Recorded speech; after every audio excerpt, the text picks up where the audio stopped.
പിതാവിൻ്റെയും പുത്രൻ്റെയും പരിശുദ്ധാത്മാവിൻ്റെയും നാമത്തിൽ ആമേൻ. എൻ്റെ പ്രിയപ്പെട്ടവരെ, ഓഗസ്റ്റ് 17 ഞായർ നമുക്ക് പ്രാർത്ഥിക്കാം. അമ്മേ പരിശുദ്ധമ്മേ, അമ്മേ പരിശുദ്ധമ്മേ, ദൈവമാതാവേ, കൃപാസനത്തിലൂടെ ഞങ്ങൾക്കും ഞങ്ങളുടെ ദേശത്തിനും അമ്മ മധ്യസ്ഥം തേടി തന്ന എല്ലാ അനുഗ്രഹങ്ങൾക്കും കൃപകൾക്കും ഞങ്ങളിപ്പോൾ ഹൃദയം നിറഞ്ഞ നന്ദി പറയുന്നു. അമ്മേ പരിശുദ്ധമ്മേ, ദൈവമാതാവേ, 2004 ഡിസംബർ 7 ഉച്ച കഴിഞ്ഞ് 2:30 കൃപാസനത്തിൽ സംഭവിച്ച അമ്മയുടെ പ്രത്യക്ഷപ്പെടലിനെ കുറിച്ച് തിരുസഭയ്ക്ക് സമർപ്പിച്ചിരിക്കുന്ന പഠനരേഖകളുടെ സഭാത്മകമായ പഠനം ആരംഭിക്കുവാൻ ഞങ്ങൾ പ്രാർത്ഥിക്കുന്നു.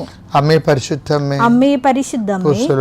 ഭൂസ്വർലോകങ്ങളുടെ രാജ്ഞിയായ അങ്ങേയ്ക്ക് ഭൗമസംരക്ഷണത്തിനായി പ്രപഞ്ചപ്രകൃതിയെ തന്നെ തിരുസഭ പ്രതിഷ്ഠിക്കുവാൻ ഈ പ്രത്യക്ഷീകരണം വഴി ഇടയാക്കണമേ. പരിശുദ്ധമ്മേ, ജപമാല മാതാവേ, സകല കൃപാസനം പ്രാർത്ഥനകളോടും ചേർത്ത് ഞങ്ങളിപ്പോൾ പ്രാർത്ഥിക്കുന്ന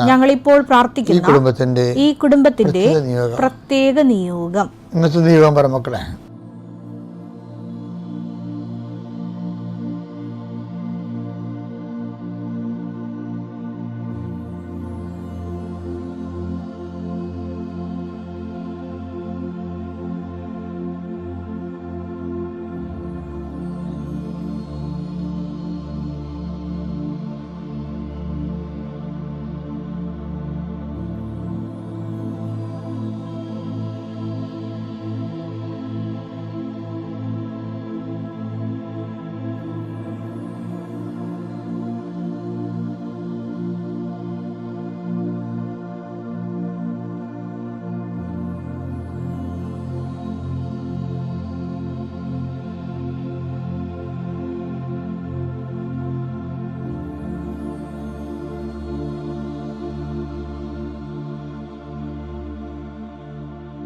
അമ്മയുടെ പ്രത്യക്ഷീകരണത്തിന്റെ ഈ അനുഗ്രഹവേളയിൽ ഞങ്ങൾക്ക് സാധിച്ചു തരുവാൻ കനിയണമേ. ആമേൻ. വിശ്വാസ പ്രമാണം.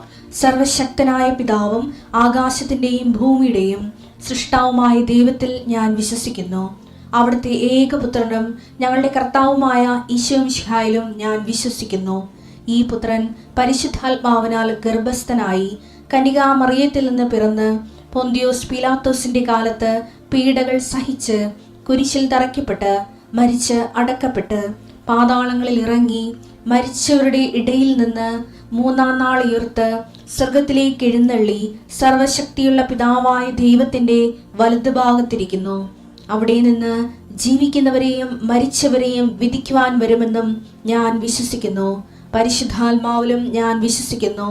വിശുദ്ധ കത്തോലിക്കാ സഭയിലും പുണ്യവാന്മാരുടെ ഐക്യത്തിലും പാപങ്ങളുടെ മോചനത്തിലും ശരീരത്തിന്റെ ഉയർപ്പിലും നിത്യമായ ജീവിതത്തിലും ഞാൻ വിശ്വസിക്കുന്നു. ആമേൻ. സ്വർഗ്ഗസ്ഥനായ ഞങ്ങളുടെ പിതാവേ, അങ്ങയുടെ നാമം പൂജിതമാകണമേ. അങ്ങയുടെ രാജ്യം വരണമേ. അങ്ങയുടെ തിരുമനസ് സ്വർഗത്തിലെ പോലെ ഭൂമിയിലും ആകണമേ. അന്നു വേണ്ടുന്ന ആഹാരം ഇന്ന് ഞങ്ങൾക്ക് തരണമേ. ഞങ്ങളോട് തെറ്റ് ചെയ്യുന്നവരോട് ഞങ്ങൾ ക്ഷമിക്കുന്നത് പോലെ ഞങ്ങളുടെ തെറ്റുകൾ ഞങ്ങളോടും ക്ഷമിക്കണമേ. ഞങ്ങളെ പ്രലോഭനത്തിൽ ഉൾപ്പെടുത്തരുതേ, തിന്മയിൽ ഞങ്ങൾ രക്ഷിക്കണമേ. ആമേൻ. നന്മ നിറഞ്ഞ മറിയമേ, സ്വസ്തി. കർത്താവ് അങ്ങയുടെ കൂടെ സ്ത്രീകളിൽ അങ്ങ് അനുഗ്രഹിക്കപ്പെട്ടവളാകുന്നു. അങ്ങയുടെ ഉദരത്തിൻ ഫലമായി ഈശോ അനുഗ്രഹിക്കപ്പെട്ടവനാകുന്നു. പരിശുദ്ധ മറിയമേ, തമ്പുരാന്റെ അമ്മേ, പാപികളായ ഞങ്ങൾക്ക് വേണ്ടി ഇപ്പോഴും ഞങ്ങളുടെ മരണസമയത്തും തമ്പുരാനോട് അപേക്ഷിക്കണമേ. ആമേൻ. എൻ്റെ കർത്താവേ, നിന്റെ ഉന്നതമായ നാമത്തിന് സ്തോത്രം ചെയ്യുന്നു. എൻ്റെ കർത്താവേ, നിന്റെ വിശുദ്ധ പൗരോഹിത്യത്തെ മഹത്വപ്പെടുത്തണമേ. എൻ്റെ കർത്താവേ, സഭയിലുള്ള സാന്നിധ്യം പ്രകടമാക്കണമേ. 39 വർഷം ഞാൻ അർപ്പിച്ച കൃപാനയുടെ യോഗ്യതയാൽ കൃപാസനത്താരെ ജീവനോടെ പ്രത്യക്ഷപ്പെട്ട പരിശുദ്ധ അമ്മയുടെ മാധ്യസ്ഥത ഇപ്പോൾ പ്രാർത്ഥിക്കുന്ന മക്കളുടെ മേൽ കർത്താവിൻ്റെ ശക്തിയൊക്കട്ടെ. ഇന്നത്തെ നിങ്ങളുടെ യാത്രാമേൽ കർത്താവിൻ്റെ കൃപ ചൊരിയട്ടെ. നിങ്ങളുടെ ചിന്തകൾ, നിങ്ങളുടെ വാക്ക്, നിങ്ങൾ മറ്റുള്ളവരോട് സംസാരിക്കുന്ന സംസാരങ്ങൾ, ഇടപാടുകൾ, ഇടപഴകലുകൾ, ചർച്ചകൾ, തീരുമാനങ്ങൾ കർത്താവ് അനുഗ്രഹിക്കട്ടെ. ജോലി സമ്പാദിക്കുന്നതിന് വേണ്ടി പോകുന്നവരെ നമുക്ക് ലഭിക്കാനുള്ള പണം സമ്പാദിക്കുന്നതിന് വേണ്ടി ഉള്ള പരിശ്രമങ്ങൾ, മറ്റുള്ള കൈകളിൽ കുടുങ്ങിപ്പോയിട്ടുള്ള നമ്മുടെ അധ്വാന ഫലങ്ങൾ, അതായത് മക്കളില്ലാത്തവർ, മക്കൾ രോഗികളായി കിടക്കുന്നവർ, അവരെല്ലാം ഈ സമയത്ത് അവരുടെ വിടുതലിന് വേണ്ടിയും സമാശ്വാസത്തിന് വേണ്ടിയും ദൈവിക ഇടപെടൽ അവരുടെ ജീവിത മണ്ഡലം ഉണ്ടാകുന്നതിന് വേണ്ടിയും 39 വർഷം ഞാൻ അർപ്പിച്ച കൃപാന്റെ യോഗ്യതയാൽ കൃപാസന അൾത്താരെ ജീവനുടെ പ്രത്യക്ഷയുടെ മാതാവിൻ്റെ മധ്യസ്ഥത്തിൽ അൾത്താരയിൽ നടന്ന 10,000-കണക്കിന് ആരാധശക്തിയെ നിങ്ങളെ ആശീർവദിക്കുന്നു. നിങ്ങളുടെ ഇന്നത്തെ ദിവസം കർത്താവിൻ്റെ നാമം ശുഭകരമാകട്ടെ. നിങ്ങൾ പോയി ജോഷുവയോടും മോസസിനോടും പറഞ്ഞ ദൈവം, വിശേഷത്തിൻ്റെ അവസാനം വരെ പറഞ്ഞുകൊണ്ടിരിക്കുന്ന ദൈവം, ആവർത്തിച്ച് പറഞ്ഞുകൊണ്ടിരിക്കുന്ന ദൈവം, ഞാൻ നിനക്ക് മുമ്പേ എൻ്റെ ദൂതനെ വിടുന്നു എന്നതിനേക്കാളുപരി ഞാൻ തന്നെ നിൻ്റെ കൂടെ വരികയും നിനക്ക് മുമ്പേ പോവുകയും ചെയ്യും. കർത്താവ് ഇതിൻ്റെ സാന്നിധ്യം എല്ലായിടത്തും സന്ധിപ്പായി അനുഭവിക്കാൻ അങ്ങേ സ്വന്തം മക്കൾക്ക് കഴിയണമേ. നിത്യം പിതാപുത്രനും പരിശുദ്ധാത്മാവായ സർവ്വീശ്വരനെ നയിക്കുവാമേ. എൻ്റെ പ്രിയപ്പെട്ടവരെ, നമ്മൾ ആധ്യാത്മിക ജീവിതവും ദൈവ വളർച്ചയും, ദൈവ വളർച്ച എന്ന് പറയുന്നത് ദൈവത്തിൻ്റെ വളർച്ചയല്ല, നമ്മളിലുള്ള ദൈവത്തിൻ്റെ വളർച്ച. ദൈവത്തെക്കുറിച്ച് അറിയുകയും അറിയുന്നതനുസരിച്ച് നമ്മൾ ഇൻവെസ്റ്റ് ചെയ്യും, അവിടെ അവലംബം വെക്കും, ആശ്രയിക്കും. അതനുസരിച്ച് നമുക്ക് ഒരു ഔട്ട്കം കിട്ടും, റിസൾട്ട് കിട്ടും, ഒരു ബലം കിട്ടും നമുക്ക്. അങ്ങനെയാണ് നമ്മൾ ദൈവത്തിൽ വളരുന്നത്. ദൈവവിശ്വാസം കൃപാസനത്തിൻ്റെ ഒരു അപ്രോച്ച് രീതി അതാണ്. അതായത് നമ്മൾ ഒരു ഫോർമുല അപ്ലൈ ചെയ്തിട്ട് അതിൻ്റെ തനത് ഫലങ്ങൾ ക്രിയേറ്റ് ചെയ്യാൻ പറ്റുമെന്നുള്ള ഒരു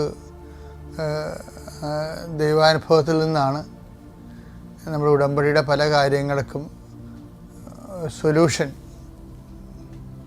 ഉള്ളതായിട്ട് ആൾക്കാരെ സാക്ഷ്യപ്പെടുത്തുന്നത്. സൊല്യൂഷൻ വെച്ചാൽ പരിഹാരം ഉള്ളതായിട്ട്. ഇപ്പോൾ ഉദാഹരണത്തിന്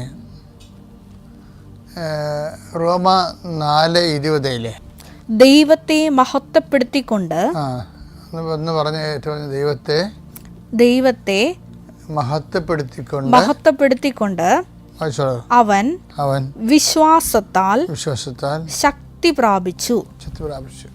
ഇപ്പം വിശ്വാസത്തിൻ്റെ ഒരു രീതി എന്ന് പറയുന്നത് അവർ കേവലമായിട്ട് ഒരിക്കലും നിൽക്കത്തില്ല. വിശ്വാസം ഇങ്ങനെ എംപവർ ചെയ്തുകൊണ്ടിരിക്കുക, ശക്തി പ്രാപിക്കുക. അതുകൊണ്ടാണ് ഞാൻ എപ്പോഴും നിങ്ങളോട് പറയുന്നത് ഈ ക്രോണോളജിക്കൽ ഫെയ്ത്ത് എന്ന് പറയുന്ന ഒരു കോൺസെപ്റ്റിനെ കുറിച്ച്. ക്രോണോളജിക്കൽ ഫെയ്ത്ത് എന്ന് പറയുന്നത് നമുക്കിപ്പോൾ എത്ര വയസ്സുണ്ട്, ഇപ്പോൾ എനിക്ക് 65 വയസ്സായി.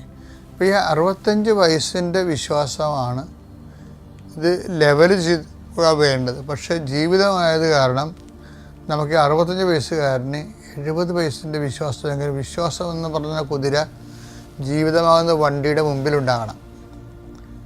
വിശ്വാസമില്ല നമ്മൾ വലിച്ചുകൊണ്ട് പോണത്. അപ്പോൾ വണ്ടിയുടെ പുറകിലാണ് കുതിരയെങ്കിൽ എന്തു ചെയ്യും? കുതിരക്കും ഗുണമില്ല, വണ്ടിക്കും ഗുണമില്ല.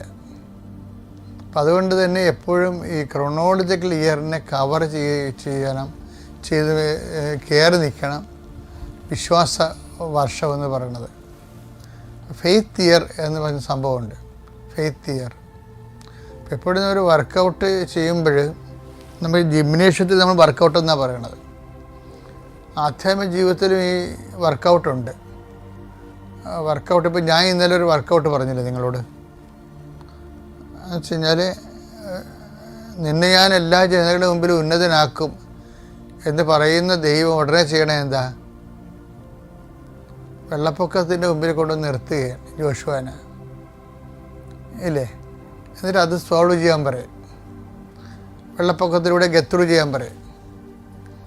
അപ്പോൾ ഗത്രു ചെയ്യാൻ പറയുമ്പോൾ വെള്ളപ്പൊക്കം കണ്ടാൽ ഭീരുവായി പിന്തിരിഞ്ഞു ഓടാതിരിക്കാൻ പറയും. ശക്തനായിരിക്കണം, ധീരനായിരിക്കണം എന്ന് പറയും.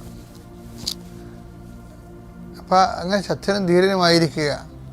അതിനർത്ഥം വെള്ളപ്പൊക്കം മുമ്പിൽ കണ്ടുകൊണ്ടാണ്, ജോർദാൻ നദി കരകവിഞ്ഞ് കൊയ്ത്തുകാലത്ത് ഒഴുകുന്നത് കണ്ടുകൊണ്ടാണ് ശക്തനും ധീരനുമായിരിക്കണം, അല്ലെങ്കിൽ നീ പകച്ചു പോകുമെന്ന് പറയണം. അപ്പോൾ ഓരോ രോഗങ്ങളും കടങ്ങളും ഉറ്റവരുടെ വേർപാടും മരണവും ഒക്കെ സംഭവിക്കും.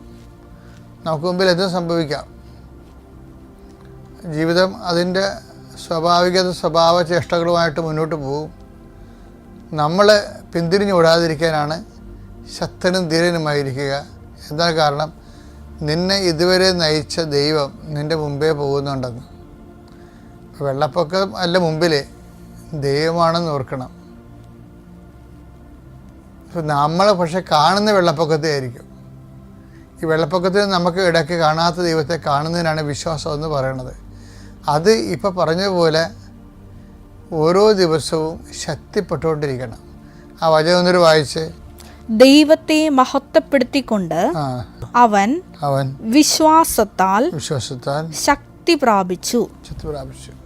അപ്പം ഈ നമുക്ക് ദൈവത്തെ മഹത്വപ്പെടുത്താനുള്ള ഒരു സിറ്റുവേഷനിലേക്ക് ദൈവം നമ്മളെ കൊണ്ടുപോകും. അപ്പോൾ അവിടെ നമുക്ക് ചെയ്യാനുള്ളത് ദൈവത്തെ മഹത്വപ്പെടുത്തുകയാണ് ചെയ്യാനുള്ളത്.